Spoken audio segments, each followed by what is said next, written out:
Is Captain America the First Avenger win the battle for our engine, or is it a complete misfire?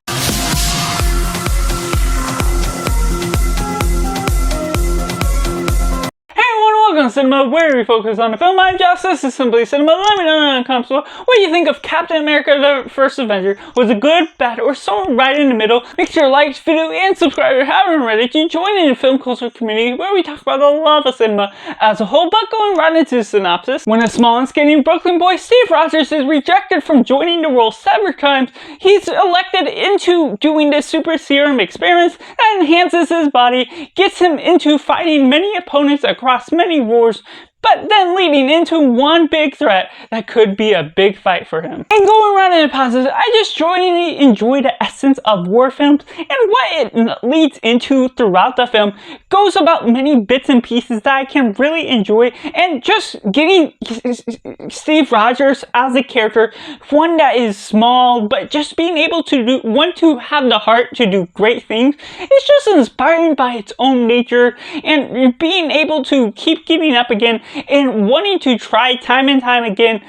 to go across the army and help fight for his country. And just the general essence of that is a character that I can strive to love and be inspired by, just doing your best in everything you can and keep going after the things you love. And while there's certain rejections that get him out of it, there's a solution that soon comes for him that makes him stronger than he has ever been before. Bringing out Chris Evans as a great actor, this look of the computer technology that makes him look small and skinny is fantastic to even this day. Just back then, even what we're getting out of it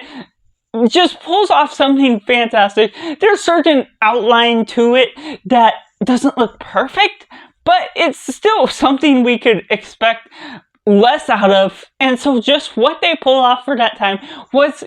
great, and the transformation just looks surreal based on what I wasn't familiar with Chris Evans at that time, and just the body build and what you pull out of the scientific study. I just enjoy that natural science fiction type of general vibe that you're getting, while you're also taking it down to earth, down into this war setting, this World War II in the past from any of the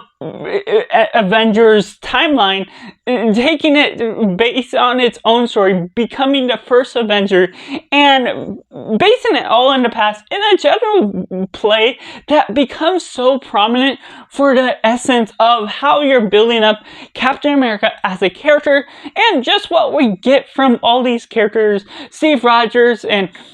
Peggy Carter, and also adding in Tommy Lee Jones into the mix, playing the general, and then also these other side characters, and Sebastian Stan playing his friend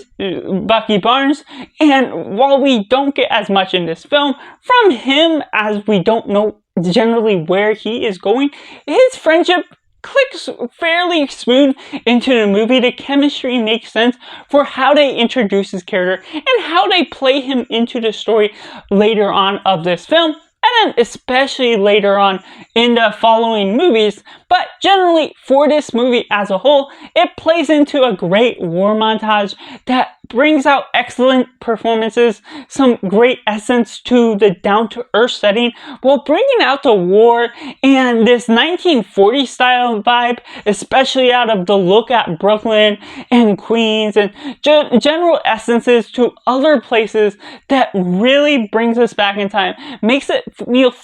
feel more surreal to the setting it is based on, the colors that it chooses to utilize. And while it could be more colorful back then, the look at this feels old-timey and brings out the highlights of the characters, whether you're looking at Steve Rogers once he's enhanced, or just building onto Captain America's suit as a whole. And while we get out of where we're progressing with Red Skull, there's a great essence to the look of his character, the build up and how to utilize that twist throughout, and just building upon where we're leading into the Avengers and moving forward, while also not feeling too forced for the general idea of this, because this is also taking place decades before those movies, and so it doesn't feel like a force set up for those movies, even though it generally is building in those certain elements that mean something moving forward. Because it takes place so far before, it doesn't feel specifically intentional and take away from what this story has to offer for its war elements and how it builds those army ideals and general essences, while also progressing in a sort of romance between Steve Rogers, Peggy Carter, how they sort of stumble into that relationship while also not being quick in its rush, because Peggy Carter is at a higher status, and so they don't make it just come about on happenstance. So there's actually a progression with what you get out of these characters, where they're heading, their motives, and certain ideals that you're building up with the story as a whole. That goes about with Joe Johnston as a great director for this film, building out some great settings, some great flowing motions with the camera, and other different ideals along the way that just brings out some great ideas and things that come about with this story. Which take us into mixed elements where some of the comedy isn't as prominent or as strong for what it has to pull off. There's nothing that really is annoying or contrived to the essence of how you're flowing out with this story, but it doesn't always feel like that specific MCU film that has a specific formula, even if it does feel like it's placed in the proper place timeline wise and release wise where we're going up with this film. And there's just a general essence to Red Skull. We don't necessarily get as much of him because he's more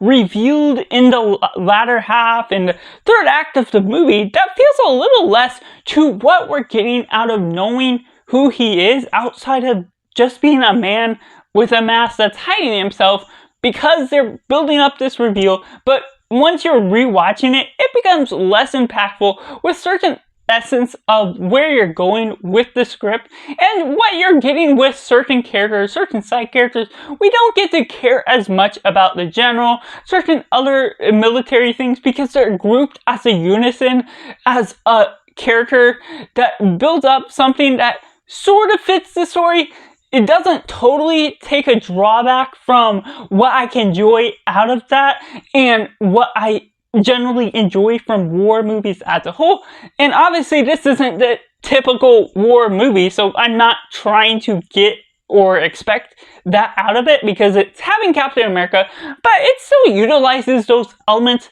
that can enhance the film,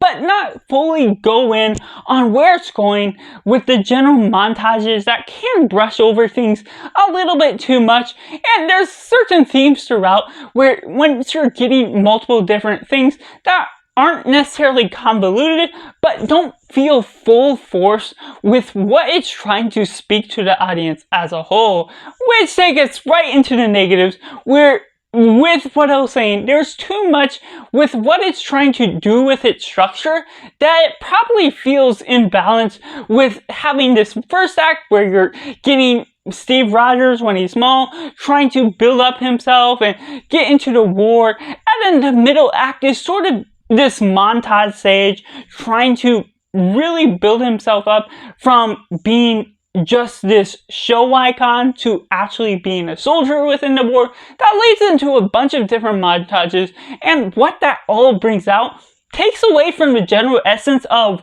importance to specific times,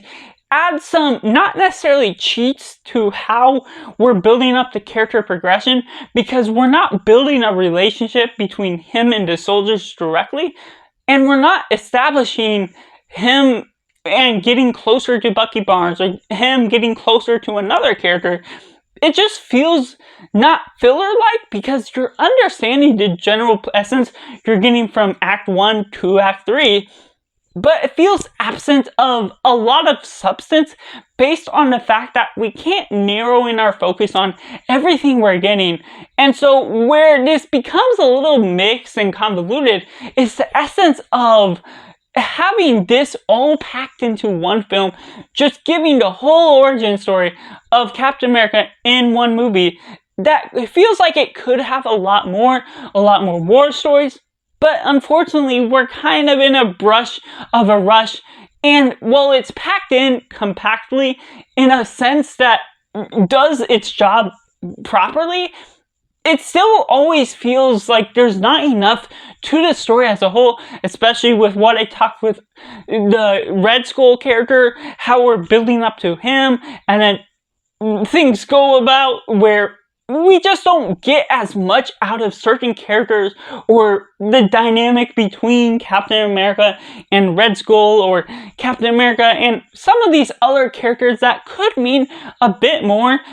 that just don't offer as much energy or substance to what we're getting out of the characters as a whole. I get this is mostly a Captain America film, and we're getting that highlight on him, but there's been films we've gotten from these solo superhero movies before where the main character is still the main character while having side characters that really build upon, have their own character and substance that can have an essence to building the story up as a whole, not just being a main character, not having influence with what the side characters have to play in their life, but generally the essence of the impact of certain things that have to go into play. It has cool nods to other things, but doesn't fully strike me every time, and not one I particularly come to rewatch on its own because of the essence of things that take a drawback from where I'm really enjoying this as a war film